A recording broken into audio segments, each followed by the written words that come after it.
Sa iba pang ulat, hiling na aumento sa sahod ng mga kawani ng gobyerno, pinag-aaralan na ng palasyo.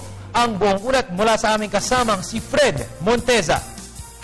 Pinag-aaralan na ng pamahalaan ang hiling ng ilang grupo at individual na aumento sa sahod para sa mga kawani ng gobyerno sa taong 2014. Ayon kay Deputy Presidential Spokesperson Abigail Balte, ang desisyon ay magmumula sa rekomendasyon ng Department of Budget and Management kung napapanahon na nga ba ang panibagong salary adjustment sa mga government worker. Sinabi pa ni Yusek Balte na naipatupad na ng pamahalaan ang huling akbang ng salary standardization na nagtaas sa sahod ng mahigit empleyado ng gobyerno. Isa sa mga nagsusulong sa dagdag sahod sa mga kawani ng pamahalaan ay si Alliance of Concerned Teachers Representative Antonio Tingo, na ayon sa kanya ay dapat itaas ang sahod ng mga empleyado ng gobyerno na sa halip na gumastos ng 25 bilyong piso para sa pork barrel fund sa susunod na taon.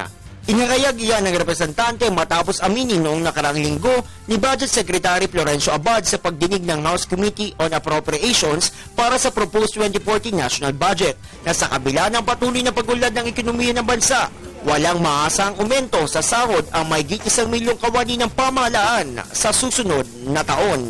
Para sa Telebisyon ng Bayan, Fred Montesa.